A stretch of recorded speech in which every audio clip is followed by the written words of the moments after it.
तो इसका सही आंसर क्या होगा? ऑप्शन नंबर बी, पर्यावरणीय प्रदूषण में सुधार करने के लिए, इम्प्रूव द इन्वायरमेंटल परफॉर्मेंस के लिए आपको किसका प्रणाली का यूज किया जाता है? ईएमएस प्रणाली का प्रयोग किया जाता है। अगले वाला प्रश्न है ISO 14001 मानक किससे संबंधित है? तो 14001 मानक वो किससे संबंधित है? इन्वायरमेंट मैनेजमेंट सिस्टम से संबंधित, पर्यावरण प्रबंधन प्रणाली से संबंधित होता है। वो कौन सा मानक होता है? ISO 14001 मानक है वो पर्यावरण प्रबंधन प्रणाली से संबंधित।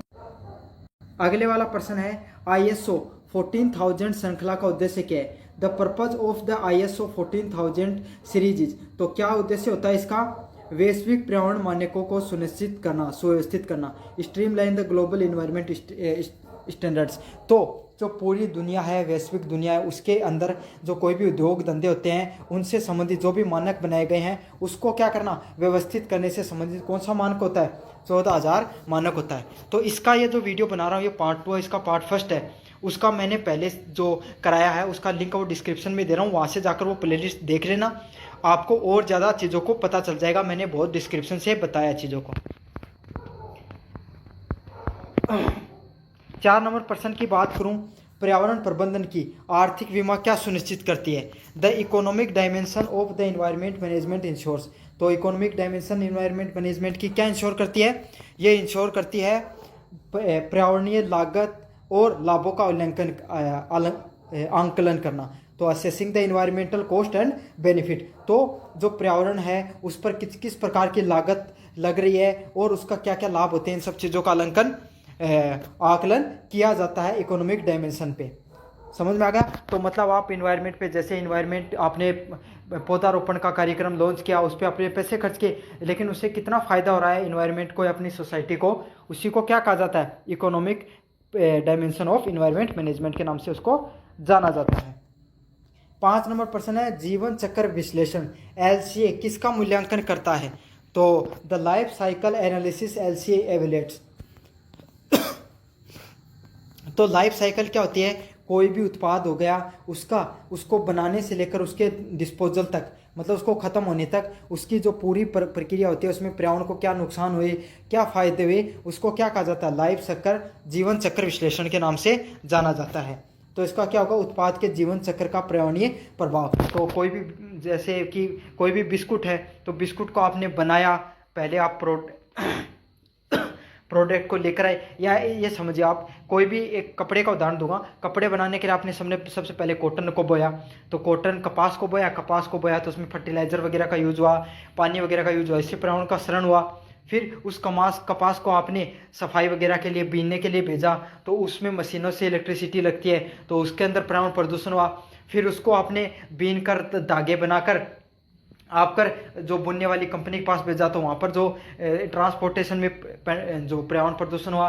फिर उसके रंगाई पुताई कार्य हुआ, तो उसमें जो वेस्ट निकला उससे पर्यावरण प्रदूषण हुआ। तो यही है, वहाँ से लेकर उस कपड़े को बाजार में बेचा तो प्रदूषण, फिर उसको पहनकर मिट्टी वगैरह में गाड़ दिया तो प्रदूषण, या जला दिया तो प्रदूषण। तो यही है, जो कपड़ा था वो एक उत्पाद था, उसका पूरा जीवन चक्र में उसने कितना पर्यावरण पर प्रभाव डाला, वही कहलाता है जीवन चक्र विश्लेषण। 6 नंबर प्रश्न है पर्यावरण प्रबंधन योजना EMP इन्वायरमेंट मैनेजमेंट प्लान किस चीज़ को शामिल करती है? तो किसको करती है? पर्यावरणीय जोखिमों को कम करने का उपाय इसमें लागू होते हैं। तो इसका सही आंसर क्या ऑप्शन नंबर बी होगा। पर्यावरण को जोखिम किस प्रकार से कम किया जाता है, वो सारे के सारे जो मेजरमेंट्स हैं उसको प्रयोग किया जाता है इसमें। 7 नंबर प्रश्न है सामाजिक सांस्कृतिक बीमा किस पर केंद्रित होती है? The socio cultural dimension focus on. तो सोशियो कल्चरल डायमेंशन कहाँ पर फोकस होती है इन सब चीज़ों का? तो इसका फोकस होता है, इसका सही आंसर क्या होगा? स्थानीय समुदाय और संस्कृति मूल्यों का समावेश, inclusion of local community and cultural values. तो आपको पता है कोई भी जो समाज है, जैसे विश्नोई समाज है, वो समाज क्या करता है? पर्यावरण को बचाने के लिए कार्य करता है। तो वही समाज है, संस्कृति है, वो पर्यावरण को बचाने का कार्य करती है, उसी को क्या कहा जाता है? सामाजिक संस्कृति बीमा के नाम से जाना जाता है। अगले वाला है ISO 14001 प्रमाणन प्राप्त करने के लिए किस सिद्धांत की आवश्यकता होती है? तो किस सिद्धांत की आवश्यकता होती है? निरंतर सुधार की, कंटिन्यूस इंप्रूवमेंट की। मतलब आपको अपनी कंपनी में लगातार पर्यावरण से संरक्षण से संबंधित आपको लगातार कार्य करने होंगे, तभी आप इस ISO मार्क को प्राप्त कर सकते हो। तो इसका सही आंसर क्या होगा? ऑप्शन नंबर बी होगा, कंटिन्यूस इंप्रूवमेंट, लगातार सुधार करते रहने होंगे आपको।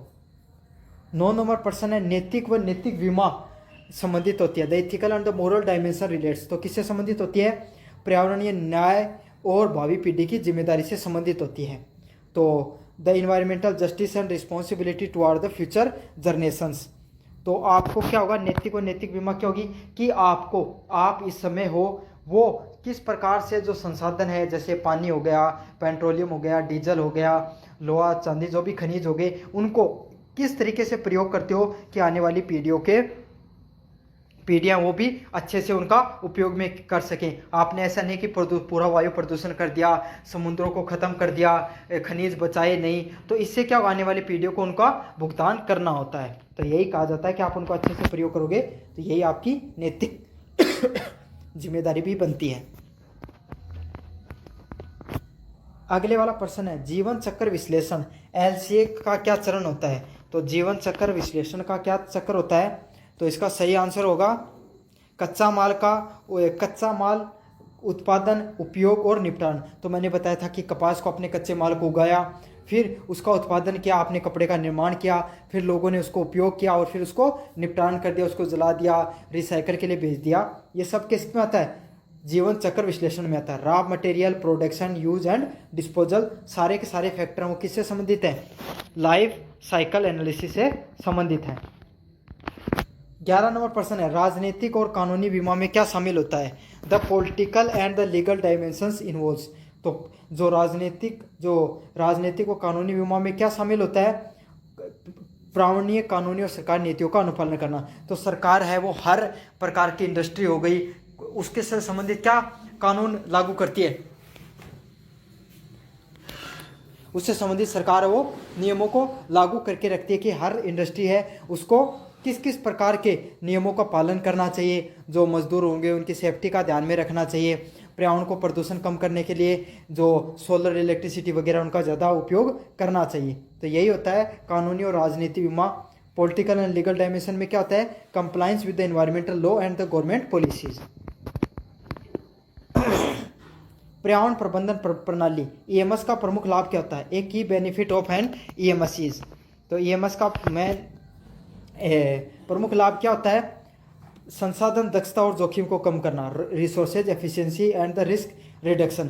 तो आपको क्या करना होता है? EMS का जब आप प्रयोग करते हो तो संसाधनों का आप अच्छे से प्रयोग कर सकते हो। जैसे आपके पास एक समझ लो चमड़ा उद्योग है, मतलब आप लेदर के बेल्ट वगैरह जूते बनाते हो, तो उसमें जो पानी का उपयोग होता है आप उसको वेस्ट ट्रीटमेंट कर लेते हो, मतलब उस पानी का आपको ट्रीटमेंट करके रिसाइकल करके फिर से यूज कर लेते हो।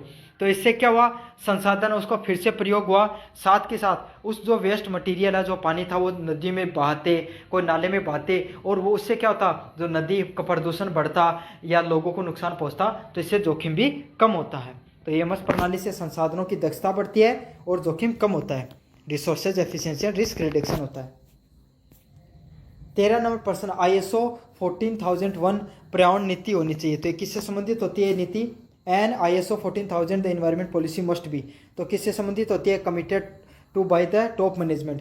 तो जो कंपनी के उच्च अधिकारी होते हैं उनकी ये दायित्व होता है कि वो कंपनी से संबंधित जितने भी नियम कायदे हैं पर्यावरण से संबंधित उनका अनुपालन करना चाहिए। तो committed to the top management से संबंधित होगा।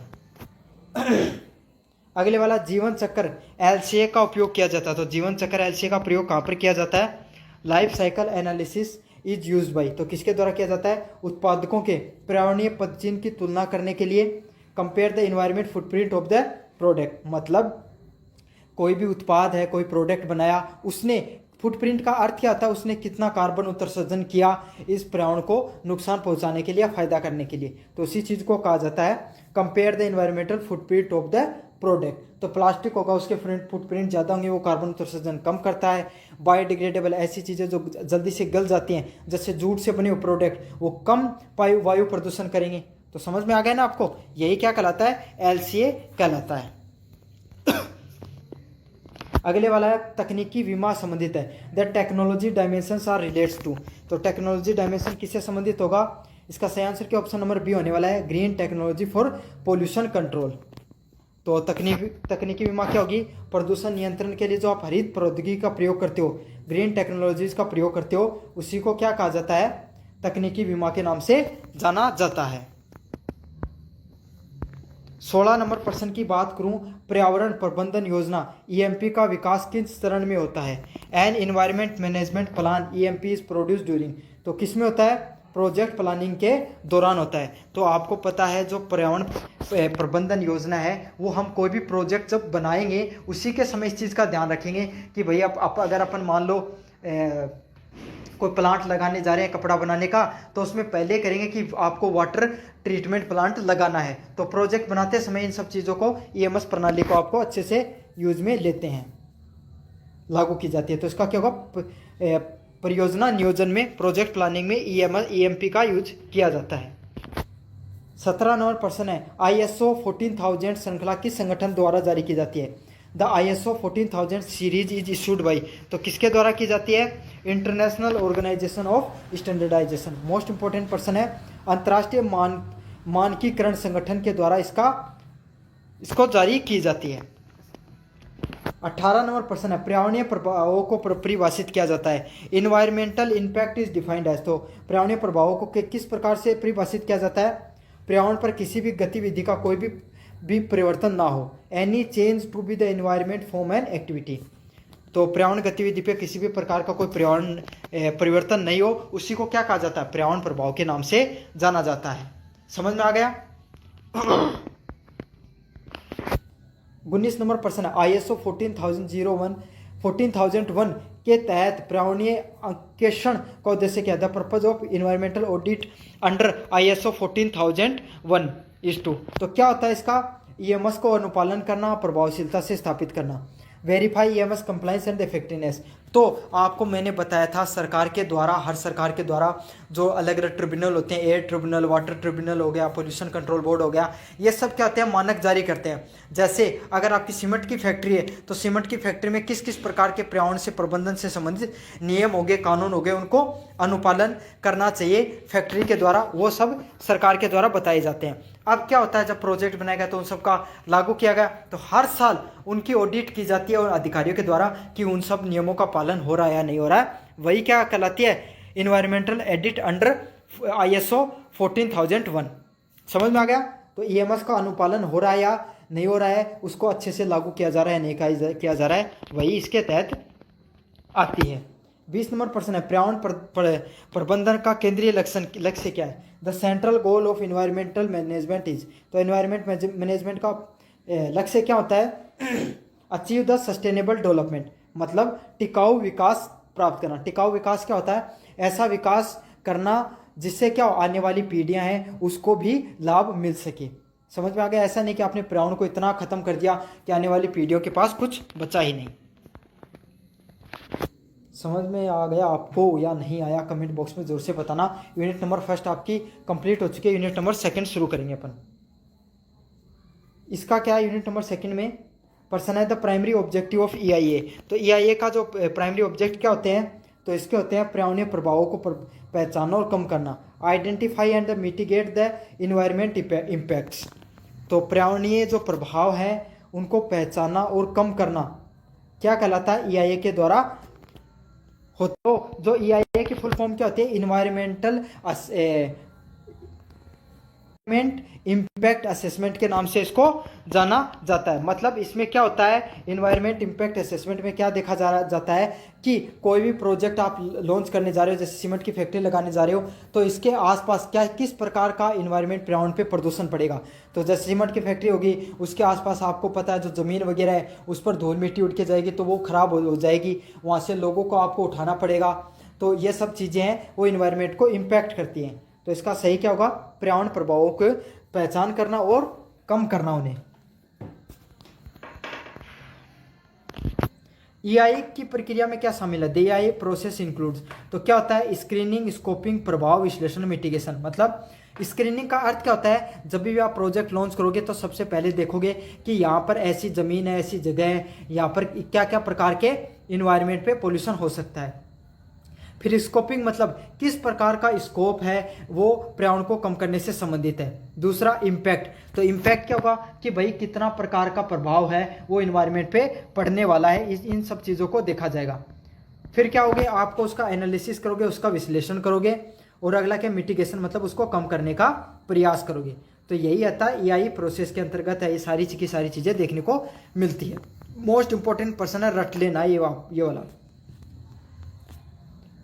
सामाजिक प्रभाव आंकलन, ऐसा ये किससे संबंधित है। सोशल इम्पैक्ट असेसमेंट किससे संबंधित होता है, तो किससे संबंधित होता है, समुदाय और संस्कृति प्रभावों का मूल्यांकन करना, evaluating the community and the cultural impact.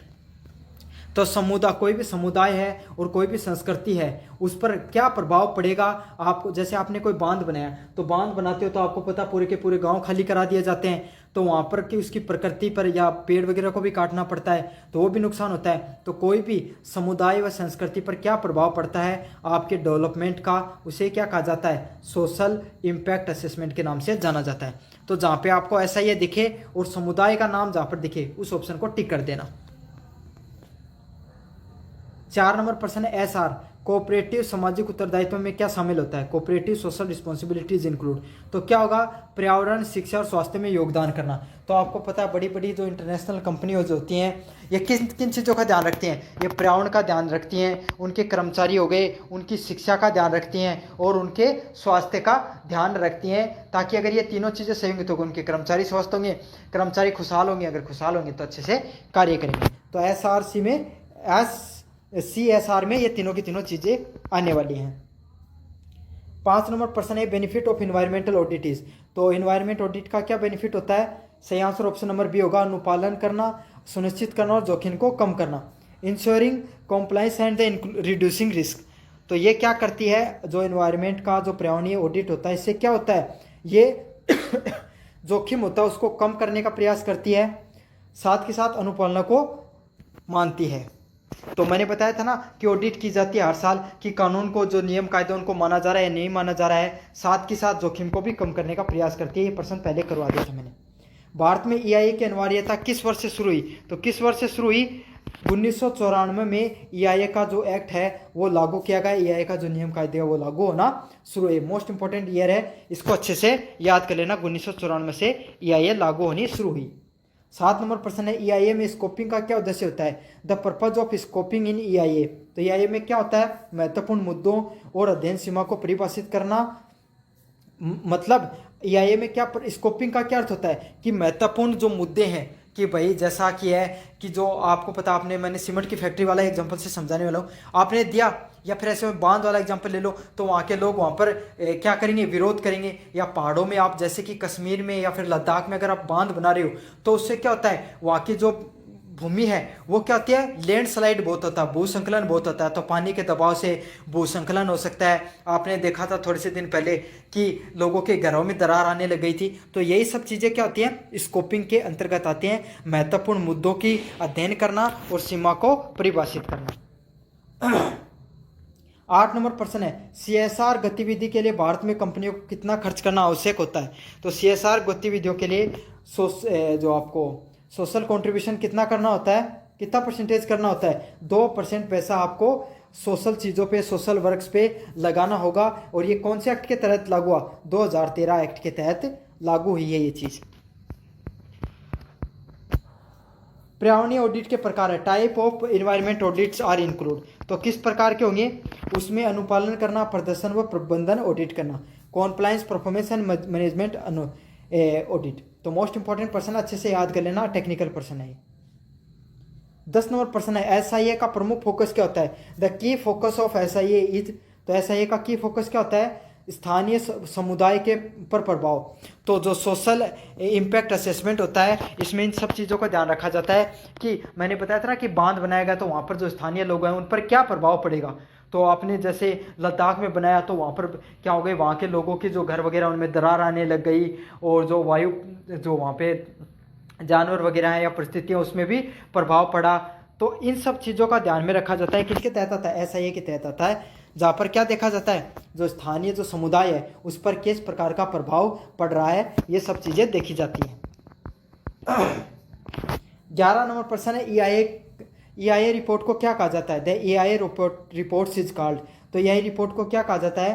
पर्यावरणीय प्रभाव विवरण, इन्वायरमेंटल इम्पैक्ट स्टेटमेंट। तो EIA क्या होती है? इन्वायरमेंट इम्पैक्ट स्टेटमेंट के नाम से इसकी जाना जाता है, ये इसकी फुल फॉर्म होती है। 12 नंबर प्रश्न है, भारत में पर्यावरणीय ऑडिट कार्यक्रम की शुरुआत कब हुई? Who inaugurate the environment audit program in India? तो किसने लॉन्च किया ये? CPCB के द्वारा, केंद्रीय प्रदूषण नियंत्रण बोर्ड के द्वारा, सेंट्रल पोल्यूशन कंट्रोल बोर्ड के द्वारा किसकी EIA जो रूल EIA ऑडिट की शुरुआत की गई, इन्वायरमेंट ऑडिट की शुरुआत की गई। तो पोल्यूशन से संबंधित जितने भी नियम होते हैं उनको कंट्रोल करने का कौन सा बोर्ड कार्य करता है? सेंट्रल पोल्यूशन कंट्रोल बोर्ड है, वो इसको कंट्रोल करने का कार्य करता है।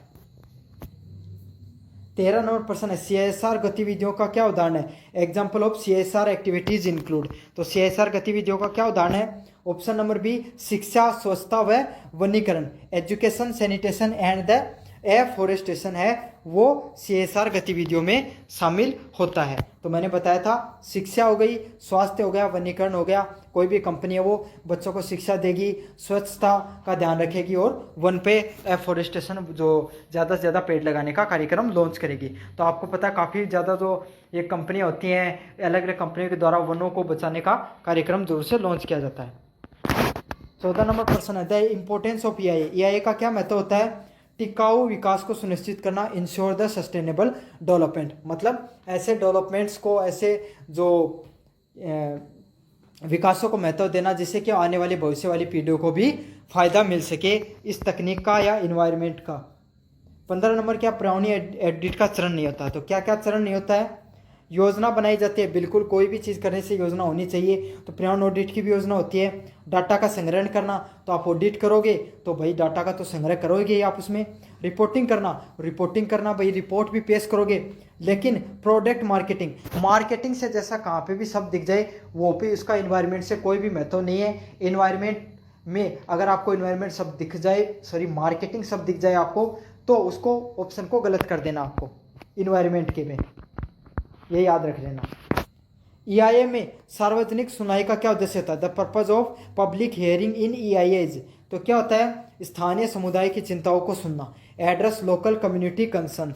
तो जो स्थानीय समुदाय होती है उनकी चिंताओं को सुनने से संबंधित क्या होता है? पब्लिक हियरिंग को जाना जाता है कि आप जो स्थानीय मुद्दे हैं, उनकी चिंताएं हैं लोगों की, उनको सुन रहे हो। तो आपने बांध बनाया, उसमें सुना, तो आपने भाई बांध को क्या तो उसकी जो छोटा करोगे, मतलब उसका कम कैपेसिटी का बनाओगे, या फिर हो सकता है आप कहीं और ट्रांसपोर्ट कर दो उसको, या फिर लोगों को और नई जगह ले जाकर आप बसाने का कार्य करो। तो ये सब चीज़ें हैं वो इसके अंतर्गत आएंगी, पब्लिक हियरिंग के अंतर्गत आती हैं।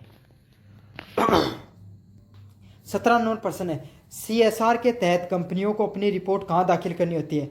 तो where the must companies file the CSR report in India. तो कहाँ करती हैं? MCA, Ministry of Corporate Affairs के अंदर जो कंपनियां वो अपनी रिपोर्ट को दाखिल करती हैं। पर्यावरणीय ऑडिट में अनुपालन ऑडिट क्या जांचता है? तो compliance audit in the environment audit check. तो किस चीज़ का जांच की जाती है? उसमें जांच की जाती है कानून और विनियम आवश्यकताओं का पालन। तो मैंने ये बताया था कंप्लायंस ऑडिट होता है, इसमें क्या जो कानूनी और जो नियम कायदे जो बनाए गए हैं क्या उनका अनुपालन हो रहा है या नहीं हो रहा है, वो किस में आता है? कंप्लायंस ऑडिट के अंतर्गत आता है। अच्छे से याद कर लेना, मोस्ट इंपोर्टेंट क्वेश्चन है। 19 नंबर प्रश्न है, EIA किस प्रकार की परियोजना के लिए अनिवार्य है? तो किस प्रकार की परियोजना के लिए EIA अनिवार्य होता है? बड़ी बुनियादी ढांचा और औद्योगिक परियोजनाओं के लिए EIA अनिवार्य होता है। तो बड़े बड़े आपको उद्योग होते हैं उनके अंदर EIA इन्वायरमेंट इम्पैक्ट असेसमेंट को लागू करना जरूरी होता है। तो बहुत मोस्ट इंपॉर्टेंट प्रश्न है ये वाला भी कि EIA कहाँ लागू होता है? बड़े बड़े प्रोजेक्ट हो गए, उद्योग हो गए, उनमें इसको लागू किया जाता है। 20 नंबर प्रश्न है, भारत में पर्यावरणीय ऑडिट किस अधिनियम के तहत आता है? तो environment auditing in India falls under which act? तो किस एक्ट के तहत आता है? पर्यावरण संरक्षण अधिनियम 1986 के तहत आता है। पर्यावरण ऑडिट है वो अधिनियम है, वो किस में आता है? पर्यावरण संरक्षण अधिनियम 1986 के तहत आता है। समझ में आ गए होंगे मेरे हिसाब से सारे प्रश्न। यूनिट नंबर 3 की अगर मैं बात करूं तो उसमें पहला प्रश्न है वायु प्रदूषण निवारक व नियंत्रक अधिनियम 1981 किस वर्ष लागू हुआ था? तो ये तो पहले ही दे रखा वहाँ पर, लेकिन ऐसा नहीं आएगा। Air prevention control of pollution, मतलब वायु प्रदूषण को नियंत्रण करने से संबंधित कानून कब लागू हुआ था? 1981 में हुआ था। समझ में आ गया? 1981 में लागू हुआ था एयर पोल्यूशन से संबंधित एक्ट। मोस्ट इंपोर्टेंट पर्सन, अच्छे से याद कर लेना। पर्यावरण संरक्षण अधिनियम 1986 किस आधार पर बनाया गया था? The environment protection act 1986 was enacted under which constitutional provision. तो किसके तहत? जो आपको पता है, आपके जो राज्य नीति निर्देश तंत्र होते हैं उसमें अनुच्छेद नंबर 48A के तहत, एनवायरमेंट प्रोटेक्शन एक्ट के तहत, पर्यावरण संरक्षण के तहत पर्यावरण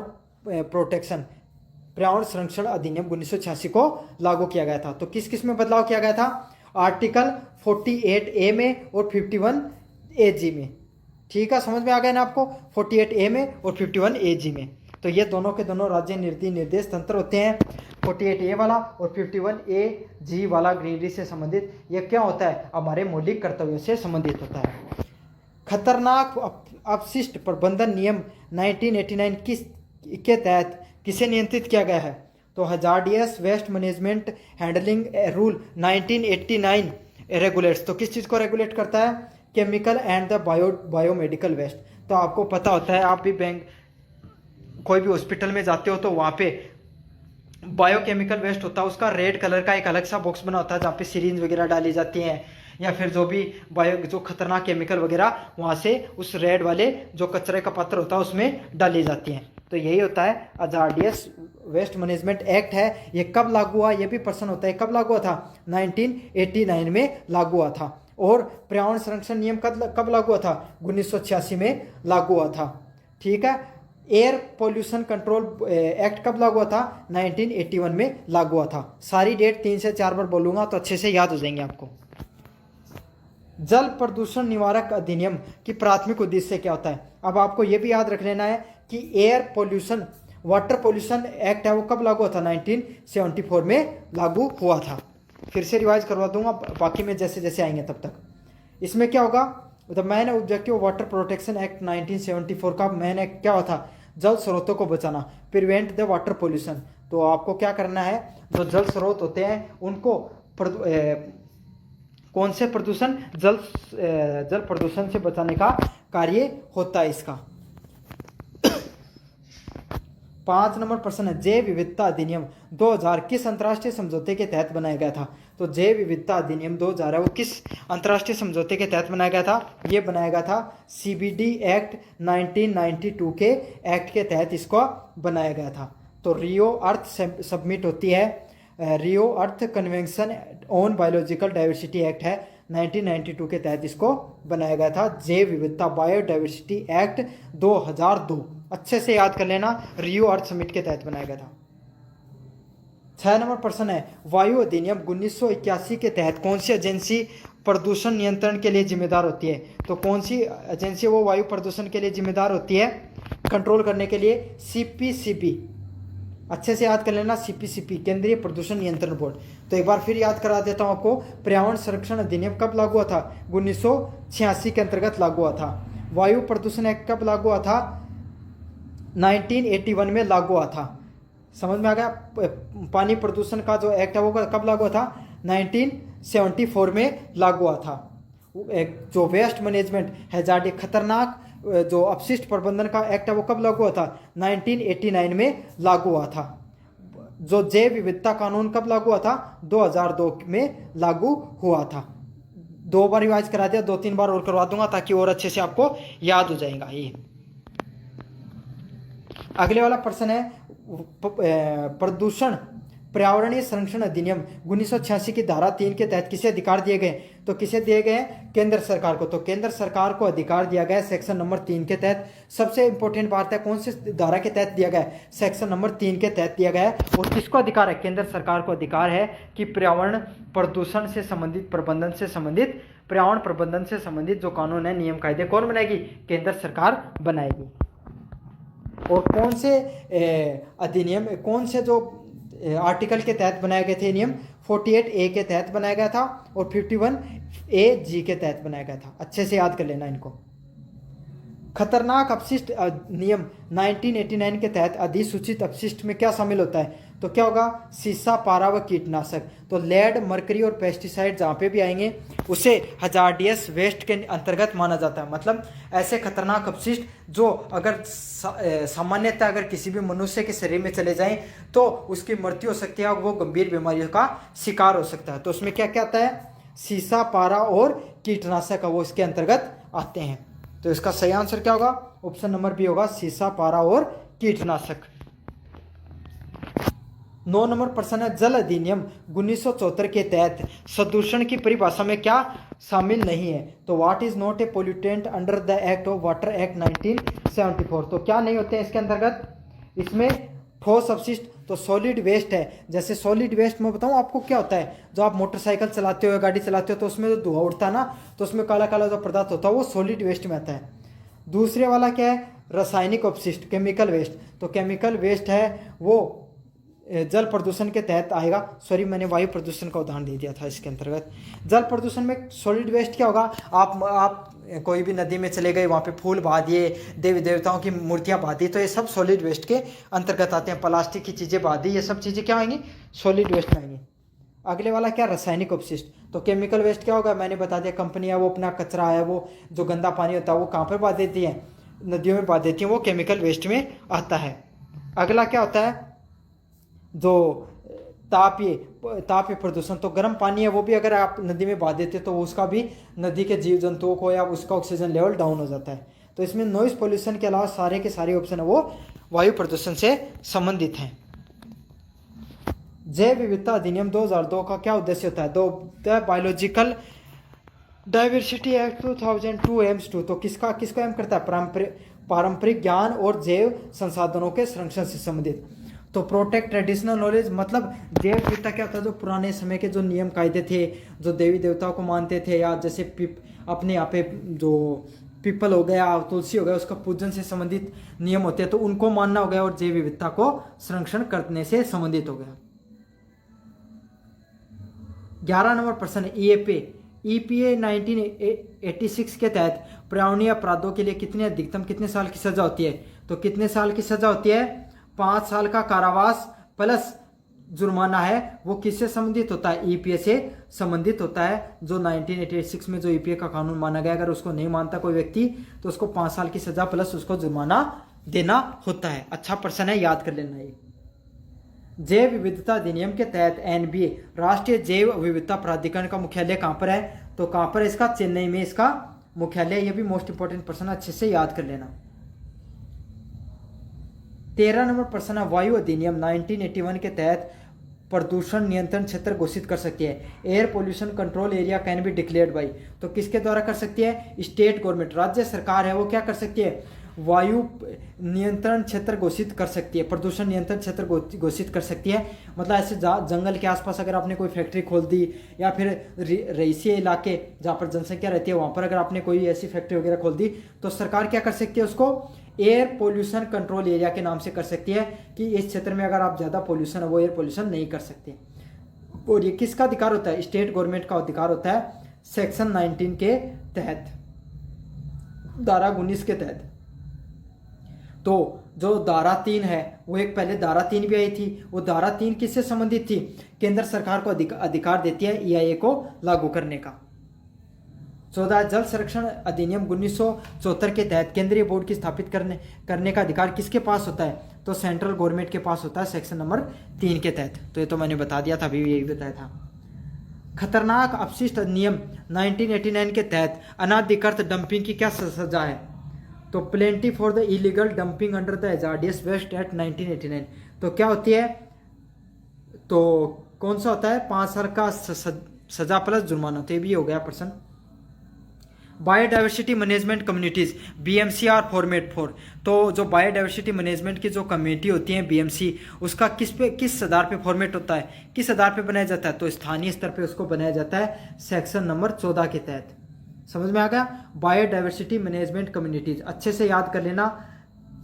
इन सब कम्युनिटीज हैं जो BMC हैं, बायोडाइवर्सिटी मैनेजमेंट कम्युनिटीज हैं, ये ग्राम पंचायत के स्तर पे बनाई जाती हैं, और सेक्शन नंबर 41 के तहत इनका निर्माण किया जाता है।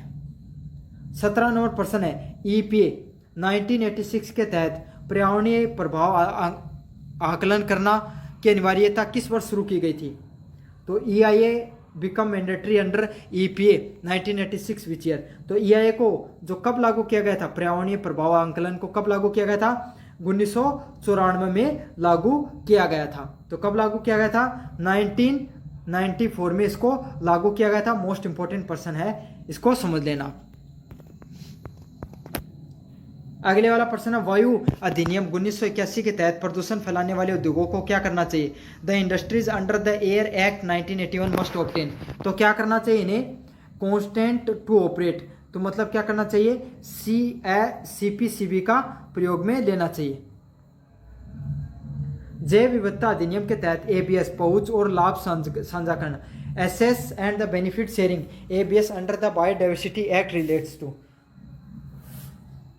तो इसका किस में होता है? इसका होता है जैविक संसाधनों का के उपयोग से लाभ साझा करना, sharing benefit from the biological resources. तो इसमें क्या होता है? आप जैविक संसाधन है उसका उपयोग से उसको क्या आपको लाभ मिलता है, वो होता है ABS। जल अधिनियम 1974 के तहत राज्य बोर्ड की क्या भूमिका है? The state pollution control board SPCB under the water act 1974 is. तो क्या कर सकता है वो कर सकता है आपका प्रदूषण निगरानी और नियंत्रण का कार्य कर सकता है। तो जैसे सेंट्रल गवर्नमेंट पे CPCB होता है, वैसे ही राज्य स्तर पे SPCB होता है। वो क्या कर सकता है? आपका वाटर कंट्रोल एक्ट के तहत जो पानी प्रदूषण है उसका नियंत्रण करने का कार्य कर सकता है। जैसे कोई भी नदी हो गई, उसमें अगर वेस्ट वगैरह जा रहा है तो उसको कंट्रोल करने का कार्य कर सकता है। पर्यावरणीय अर्थशास्त्री की क्या परिभाषा होती है? Environmental economics is defined as. तो इन्वायरमेंटल इकोनॉमिक्स को किस नाम से जाना जाता है? आर्थिक गतिविधियों और पर्यावरण के बीच में संबंध का विश्लेषण करना। मतलब जो आर्थिक गतिविधि हो रही है, मतलब आप पैसे कमा रहे हो और उसका पर्यावरण के बीच में क्या संबंध है, उसको कितना नुकसान हो रहा है, कितना फायदा हो रहा है, उसको क्या कहा जाता है? इन्वायरमेंट इकोनॉमिक्स या पर्यावरण अर्थशास्त्र के नाम से जाना जाता है। पर्यावरणीय मूल्यांकन वैल्यूएशन का क्या उद्देश्य होता है? The purpose of environment valuation is to. क्या होता है? पर्यावरणीय लाभों और हानियों का आर्थिक मूल्य देना। Assign the economics value of environment benefit and cost. तो पर्यावरण के लाभों को और हानियों का आर्थिक मूल्य देना ही क्या कहलाता है? इन्वायरमेंट वैल्यूएशन के नाम से जाना जाता है। जैसे कोई भी मैंने सीमेंट की फैक्ट्री वाला उदाहरण दिया था ना, तो उसमें कितना पर्यावरण को नुकसान हो रहा है और कितना हानि हो रही है, उसके रूप में आप उसको जो गवर्नमेंट को एक ग्रीन टैक्स होता है वो देना पड़ता है, उसी को क्या कहा जाता है? पर्यावरणीय मूल्यांकन के नाम से जाना जाता है। ग्रीन मार्केटिंग में क्या शामिल है? तो ग्रीन मार्केटिंग में क्या शामिल होता है? ऐसे प्रोडक्ट को बेचना जो पर्यावरण के अनुकूल हो। तो जैसा कि आप प्लास्टिक की जगह जूट के बैग का प्रयोग करने लगे, कपड़े के बैग का प्रयोग करने लगे, कोई बायोडिग्रेडेबल प्रोडक्ट का बैग्स का वगैरह का यूज़ करने लगे प्लास्टिक की जगह, तो वही क्या होगा? पर्यावरण अनुकूल उत्पादों की बिक्री में आएगा। क्या ग्रीन मार्केट है वो किससे संबंधित आता है? पर्यावरण से संबंधित जो प्रोडक्ट होते हैं, उत्पाद होते हैं, उनकी बिक्री से संबंधित होता है। 4 नंबर प्रश्न इको लेबलिंग का उदाहरण है। तो इको लेबलिंग का क्या उदाहरण होता है? उदाहरण होता है भारत का इको मार्क स्कीम को लागू करना। इंडियाज इको मार्क स्कीम है, उसको लागू करने किससे संबंधित होता है? इको लेबलिंग से संबंधित होता है। 5 नंबर प्रश्न है पर्यावरण कुंजनेट्स परिकल्पना EKC क्या कहलाती है? The environment Kuznets curves hypothesis suggest. तो क्या सजेस्ट करती है? प्रदूषण पहले बढ़ता है, फिर आय के स्तर एक स्तर के बाद में घटता है। मतलब पहले प्रदूषण बढ़ेगा, लेकिन बाद में समय के साथ है जैसे जैसे पैसा बढ़ता चला जाता है, प्रदूषण भी घटता चला जाता है। तो इसी को क्या कहा गया? पर्यावरण कुंजनेट्स परिकल्पना के नाम से जाना गया है। 6 नंबर प्रश्न हरित लेखांकन ग्रीन काउंटिंग में क्या शामिल होता है? ग्रीन काउंटिंग में क्या शामिल होता है? प्राकृतिक संसाधनों का ह्रास और पर्यावरणीय लागत। तो depletion of natural resources and the environmental cost. तो ग्रीन काउंटिंग में क्या होगा? प्राकृतिक के जो संसाधन है उसका क्या मतलब ऐसे समझ लो, मैंने वो बताया था ना कि क्या बताऊं मैं, आपको किसका उदाहरण देकर बताऊं, वही सीमेंट की फैक्ट्री वाले ले लेते हैं। तो उससे कितना नुकसान हो रहा है इन्वायरमेंट को, प्राकृतिक संसाधनों को। आपने मान लो कि कोई कोयला निकालने की खदान ली, तो उसमें अपने पेड़ों को, बहुत ज़्यादा पेड़ों को काटना पड़ा, या कोई हाईवे बनाया तो इससे पेड़ों वगैरह को काटना पड़ा, तो उससे क्या होगा, जो प्राकृतिक संसाधनों का कितना नुकसान हुआ, कितनी पर्यावरण पे लागत आई, उसी को क्या कहा जाता है, हरित लेखांकन के नाम से जाना जाता है। क्लीन टेक्नोलॉजीज, तो क्लीन टेक्नोलॉजी क्या होती है, प्रदूषण को कम करने वाली तकनीक। तो जैसे कि आपकी जो मशीन वगैरह हैं जो आप कंपनी में यूज़ करते हो, उसमें आपने नॉर्मल इलेक्ट्रिसिटी की जगह सोलर ऊर्जा का यूज़ करने लग गए, तो ये क्या होती है, क्लीन टेक्नोलॉजी का उपयोग में आने लग जाएंगे। समझ में आ गया। या फिर जो आप आज के समय आप जो ई व्हीकल देखते हो ना, इलेक्ट्रॉनिक वाले व्हीकल, वो भी क्या किस में आते हैं, क्लीन टेक्नोलॉजी के उदाहरणों में से आते हैं। 8 नंबर प्रश्न है, लागत लाभ विश्लेषण, CBA, cost benefit analysis is use to. तो कॉस्ट बेनिफिट एनालिसिस का किस चीज़ में यूज किया जाता है, परियोजनाओं के आर्थिक और पर्यावरणीय प्रभाव का मूल्यांकन करने के लिए। Evaluate the economic and the environment impact of project, तो कोई भी परियोजना है उसका आर्थिक और पर्यावरण पर कितना प्रभाव पड़ता है, वो किस में उसको एनालिसिस किया जाता है, CBA में एनालिसिस किया जाता है। 9 नंबर प्रश्न है, सस्टेनेबल डेवलपमेंट की क्या परिभाषा होती है, what is the definition of sustainable development. तो क्या परिभाषा होती है सस्टेनेबल डेवलपमेंट्स की, तो इनकी परिभाषा होती है ऑप्शन नंबर A, वर्तमान जरूरतों को पूरा करने हेतु भविष्य की पीढ़ियों की क्षमता को बनाए रखना। तो आप क्या करोगे, जो आपकी वर्तमान समय की जरूरतों को भी पूरा कर लोगे और आने वाले भविष्य वाली पीढ़ियां उनके लिए भी छोड़ दोगे। मतलब आपके पास ऐसे समझ लो कि 10 लीटर पानी है, तो आपने 2 लीटर खुद ने यूज कर लिया और 8 लीटर वो आने वाली जनसंख्याओं के लिए यूज में ले लिया। एक उदाहरण दिया, अब ऐसे मत बोलना कि 10 लीटर से क्या होता है। संसाधनों के उदाहरण, कॉन्सेप्ट ऑफ द रिसोर्सेज में क्या शामिल होता है, तो क्या शामिल होता है, कॉन्सेप्ट ऑफ रिसोर्सेज में संसाधनों के अवधारणा में मानव निर्मित और प्रकृति दोनों से संबंधित संसाधन इसके अंतर्गत आते हैं। तो मानव निर्मित भी आएंगे और प्रकृति के संसाधन भी इसके अंतर्गत आएंगे। इको मार्क स्कीम किस देश से संबंधित है, तो ये किससे संबंधित है, ये बाहर से संबंधित है। इको मार्क से संबंधित मतलब कोई भी प्रोडक्ट है, अगर वो पर्यावरण को प्रदूषण कम करने का या पर्यावरण पे कम से कम प्रभाव डालता है तो उसको इको मार्क दिया जाता है। ट्रेडमार्क की तरह होता है ये भी एक। पर्यावरणीय अर्थशास्त्र का दायरा क्या होता है, क्या स्कोप होता है, scope of environment economics includes. तो क्या होता है, प्रदूषण नियंत्रण करना, संसाधन प्रबंधन और नीति विश्लेषण करना। तो जो आपको प्रदूषण उसको नियंत्रण करना, संसाधनों का तथा प्रबंधन का नीति विश्लेषण करना इसके तहत आएगा। तो इसका सही आंसर क्या, ऑप्शन नंबर B होगा। Tragedy of Commons, tragedy of Commons किससे संबंधित है, तो किससे संबंधित होती है, साझा संसाधनों का अतिदोहन करना। मतलब आपके पास बहुत संसाधन है, जैसे आपके पास क्या है, आपके गांव में बहुत अच्छा पानी का जल स्तर बहुत ऊंचा, तो सारा गांव अंधाधुंध पानी को व्यर्थ कर रहा है, कोई उसका महत्व नहीं समझ में आ रहा है, तो वही क्या कहलाएगी, ट्रेजेडी ऑफ कॉमन्स आएगी कि आपके पास जो संसाधन है उनका आप बहुत ज़्यादा उपयोग कर रहे हो, अतिदोहन कर रहे हो। ग्रीन GDP क्या नापता है, तो ग्रीन GDP किसको नापता है, पर्यावरणीय क्षति को घटाकर सामान्य GDP। मतलब आपने कोई भी फैक्ट्री में GDP क्या होती है, पूरे देश के द्वारा कितने टोटल प्रोडक्ट्स को उत्पादन किया गया भारत के अंदर। समझ आ गया आपको, तो नहीं भारत के अंदर नहीं, कुल भारतीयों के द्वारा। तो उसमें क्या होगा, आपने अगर मान लो कि कोई 10 रुपये का कोई प्रोडक्ट बनाया है, उसमें आपके 10 रुपये की बचत हुई, ये समझ लो, लेकिन उसमें आपने 2 रुपये का पर्यावरण प्रदूषण कर दिया, तो उससे क्या आपकी कुल बचत कितनी होगी, GDP तो 10 रुपये होगी, लेकिन ग्रीन GDP कितनी होगी, 8 रुपये होगी। सतत विकास लक्ष्य SDG कितने प्रकार के होते हैं, तो कितने प्रकार के होते हैं सतत विकास लक्ष्य, 17 प्रकार के टोटल सतत विकास लक्ष्य होते हैं। 16 नंबर प्रश्न है, भारत में इको मार्क स्कीम किस वर्ष लॉन्च की गई थी, तो 1991 में इको मार्क जो स्कीम है उसको लॉन्च किया गया था। फिर से बता देता हूँ, पर्यावरण संरक्षण अधिनियम 1986 के तहत। समझ में आ गया आपको, वायु प्रदूषण अधिनियम 1981 के तहत, अपशिष्ट कचरा अधिनियम किसके तरफ 1989 में, पानी संरक्षण अधिनियम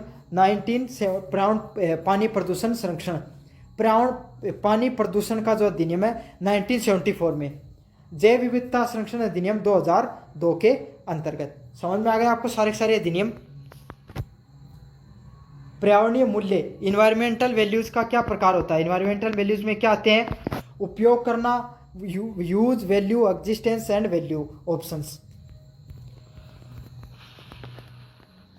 कार्बन क्रेडिट किससे संबंधित है? तो किससे संबंधित है? ग्रीन हाउस उत्सर्जन की कमी करना, मतलब जो ग्रीन हाउस गैसें हैं जो हमारे पर्यावरण को ज़्यादा नुकसान पहुंचाती है उसको कम करना। जैसे आपका क्रेडिट स्कोर होता है ना लोन वगैरह से संबंधित, वैसे ही कार्बन क्रेडिट होता है। इसमें आप कोई भी उद्योग चला रहे हो उसमें कितना कम कार्बन आप प्रदूषण कर रहे हो, कितना कम प्रदूषण फैला रहे हो, तो वही क्या कहलाता है? कार्बन क्रेडिट के नाम से जाना जाता है। कम से कम कार्बन फुटप्रिंट दोगे तो उसको। नवीनीकरण संसाधन, रिन्यूएबल रिसोर्सेज का क्या उदाहरण है? तो क्या उदाहरण होता है? तो ऐसे संसाधन जिनको आप प्राकृतिक रूप से प्राप्त करते हो और उनको फिर से क्या कर लिया जाता है? प्राप्त किया जा सकता है। तो जैसे नवीनीकरण के क्या उदाहरण होते हैं? सोलर ऊर्जा हो गया, भूतापीय ऊर्जा हो गई, आपकी पवन ऊर्जा हो गई, और गोबर गैस ऊर्जा हो गई। ये सब किसका? नवीनीकरण के। और अनवीनीकरण के कोयला, पेट्रोलियम, नेचुरल गैस हो गई, है ना, ये सब किसके? अनवीनीकरण के उदाहरण हैं। तो इसका सही आंसर क्या होगा? ऑप्शन नंबर सी होगा, सौर ऊर्जा इसका उदाहरण होता है। अगले वाला, सतत विकास का त्रिपक्षीय सिद्धांत क्या है? Triple bottom line is. Triple bottom line क्या होती है? किससे संबंधित होती है? अर्थव्यवस्था, समाज और पर्यावरण का जो संबंध होता है वही ट्रिपल लाइन से संबंधित होता है। तो ये था इन्वायरमेंट मैनेजमेंट से संबंधित आपके सामने प्रश्न। कैसा लगा वीडियो आपको जरूर से कमेंट बॉक्स में बताना। धन्यवाद।